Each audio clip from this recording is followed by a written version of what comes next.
Few figures on the world stage are more intriguing or more terrifying than North Korean dictator Kim Jong Un. As supreme leader, his whims dictate the lives of his country's 25 million citizens.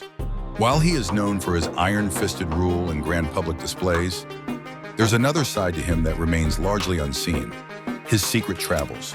How does he navigate the world outside of his tightly controlled borders? Today we're diving into the clandestine travels of Kim Jong Un, unpacking where he goes, the unique transportation methods he uses, and the security measures in place to ensure his journeys remain covered in secrecy. First, let's understand the rarity of Kim Jong Un's travels. Unlike many world leaders, Kim doesn't travel frequently. His public appearances are often calculated, and when he does travel outside North Korea, it's usually for significant diplomatic events or state visits. In fact, since assuming power in 2011, he has only made 10 foreign trips to 5 countries. This includes 4 trips to China, 2 each to South Korea and Russia, and 1 each to Singapore and Vietnam. Notably, all his visits with world leaders were historic moments that caught global attention. But even so, all these trips were as discreet as they were celebrated. Apparently, this culture of keeping things under wraps is a family tradition. The North Korean regime, founded by Kim Il-sung, Kim Jong Un's grandfather, has always emphasized the need for control over information and the image of its leaders. Kim Jong-il, Kim Jong Un's father, was known for his secretive travels and elaborate security measures, which set a precedent for the current leader. So how does Kim travel? Well, his most preferred mode of transportation is, and you probably did not guess it, his personal high-security train. And that too is a family tradition. The tradition of long-distance travel via train was started by Kim Il-sung, who took his own train on trips to Vietnam and Eastern Europe. He also used the train as his headquarters during the Korean War. In fact, after the war, he grew so fond of this mode of transportation that he built a bunch of security palaces that could only be accessed via private railway lines. Kim Jong-un's father, Kim Jong-il, who ruled North Korea from 1994 until he died in 2011, reportedly traveled almost exclusively by train because he was afraid of flying. He famously took 10 days to get to Moscow in 2001 to hold a meeting with Mr. Putin. Ironically enough, Kim Jong-il eventually died on a train due to a heart attack during a domestic trip in December of 2011, and the carriage is on display at his mausoleum. Obviously, the trains reserved for the North Korean royalty are anything but conventional. Nicknamed the Moving Fortress, the famous custom-built olive green train with a yellow stripe that is reserved for the nation's supreme leader is designed to ensure the utmost comfort and convenience during his journeys. The train has been christened Taeyango, the Korean word for the sun, and a symbolic reference to North Korea's founder, Kim Il-sung. Much of what is known about the train comes from intelligence reports, recollections of officials permitted to travel on board in previous eras, and rare state news media footage. There are believed to be at least 90 high-security carriages at the leader's disposal, according to a 2009 South Korea news report that relied on classified information. According to the report, written during the era of Kim's father, Kim Jong-il, 3 trains operate each time the leader travels: an advanced security train, the leader's train, and a third carrying additional bodyguards and supplies. Additionally, military helicopters and airplanes would fly overhead to provide more security. On top of this, these luxurious trains are said to be heavily guarded by security agents who scan routes and upcoming stations for bombs and other threats. Features of Taeyango: the train itself is heavily fortified.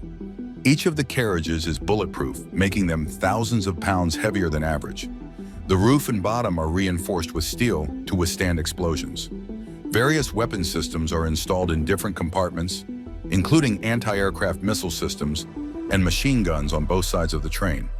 If all else fails, the train has a compartment with a small helicopter to swiftly evacuate Kim Jong Un. All this additional weight translates to a very slow ride. The train rattles along at about 50 kilometers per hour or 31 miles per hour because of its heavy armored protection. By comparison, London's high-speed rail runs at about 200 kilometers per hour, while Japan's Shinkansen bullet trains can hit 320 kilometers per hour. The long journey also takes into account the North's sometimes archaic rail network. When Kim Jong-un's train passes through a station, all lights are turned off and electricity to adjacent tracks is cut to ensure no other train can pass. There are 20 train stations that have been built across North Korea where only Kim Jong Un's train can stop.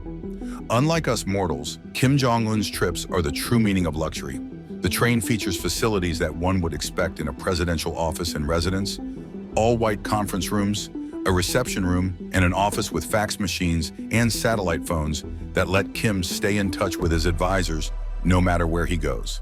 It has lavish private suites and bedrooms for Kim Jong Un and his entourage. These compartments are designed with the highest standards of luxury, featuring opulent fittings, premium bedding, and ample space for relaxation. According to visuals released by North Korean state media, a selection of carriages boasts extravagant elements, from pink leather chairs to big-screen televisions, and windows adorned with ivory-colored curtains. If that wasn't fancy enough, a carriage is even loaded with one of his Mercedes-Benz limousines. But the main highlight of Kim's train is its restaurant that serves dishes fit for royalty, quite literally, where one can order any dish of Russian, Chinese, Korean, Japanese, and French cuisine. Apparently, Kim Jong Un has high standards when it comes to food, with red wine from Bordeaux and Burgundy flown in from Paris, and donkey meat, abalones, and live lobsters being transported to the train to ensure the availability of fresh delicacies. To keep him entertained during the long journeys, the train has female conductors who double as singers and dancers to personally serenade the supreme leader. We can see why Kim Jong Un is fond of his trips by train. But the pageantry of train travel also plays a role in Kim Jong Un's affection for it. It clearly makes a statement, helping him in putting on a big show and projecting the image of himself that he wanted to project as someone who is down to earth and closer to the people. If only that were true. In addition to trains, Mr. Kim has also been seen getting about on other forms of luxurious transport that paint a sharp contrast to the impoverished lifestyles of the North Korean people. Having attended boarding school in Switzerland, Kim Jong Un is no stranger to flying and has seemingly not inherited his father's fear of flying. In May 2018, he made his first international flight since assuming power to the Chinese city of Dalian to meet Chinese President Xi Jinping. Media reports suggest he has previously used his private jet for travel within North Korea. The aircraft that flew him to China was a Soviet-made long-range aircraft, the Ilyushin 62 first conceived in Russia in the 1960s. The North Korean locals reportedly call it Chame-1, named after the goshawk, the country's national bird. The white exterior of the plane is emblazoned with North Korea's official name in Korean on two sides, with the national flag next to the text. The tail features a red star inside red and blue circles. The aircraft has modern interiors, and Kim has occasionally been photographed working and holding meetings on board. The Chame-1 made headlines when it carried Pyongyang's high-level Olympic delegation, including Kim's sister, Kim Yo-jong, to South Korea in 2018. Kim has also been seen using a Ukrainian Antonov 148, featuring State Airline Air Koryo's logo, in a 2014 documentary aired by state-owned Korean Central Television. In 2015, North Korean state media even carried footage of Kim Jong Un piloting a homegrown light aircraft and sitting at the controls of an AN-2 military biplane. However, unlike his train trips, his flight trips aren't quite as classy. Sure, the interiors cost well over $1 million, with plush interiors and the latest and greatest communication technologies. However, most of Kim's jets are seriously old and outdated. The reason for this might be that North Korea has a number of sanctions that prevent them from the purchase of luxury goods and items. And who knows, maybe it's a strategic decision. Choosing an older plane might make it harder for modern tracking devices to pick up. So an Air Force One level of luxury flying may not be possible for Kim Jong Un, but he is far from lacking in extravagance, all things considered. I know we talked about North Korea's embargo on purchasing highly expensive goods, but Kim Jong Un has been known to break the rules sometimes, seeing his purchase of luxury cars and yachts. During his visit to China, he used his personal executive limousine, a Mercedes-Benz Maybach 600, which is worth $1.8 million. The car was specially transported on board the train. Kim's favored S-Class model was prominent during the 2018 Inter-Korean Summit at Panmunjom when he drove across the border with bodyguards running alongside. His convoy at the summit was also reported to feature a private toilet car, used by the leader to answer the call of nature while traveling, which I guess is considered quite normal by Kim Jong Un standards. He also owns a Mercedes-AMG G63, a 1970 Lincoln limousine, a Lexus LX 570, and a Rolls-Royce Phantom. These are perhaps the only luxury vehicles in the whole of North Korea. State media in North Korea have shown the leader riding on boats, though it is unlikely that Kim Jong Un has made any international trips by sea, and also a submarine, buses, and even a ski lift. In May 2013, when photos were published of his visit to an army-run fishing station, a yacht was observed in the background. While there was no clear confirmation that the vessel, estimated to cost $7 million, belonged to Mr. Kim, or even how it was imported despite international sanctions on luxury goods, given the price, its most likely owner could be easily guessed. There are rumored to be as many as 30 luxury villas and several private islands used by the North Korean leader and his family on vacation.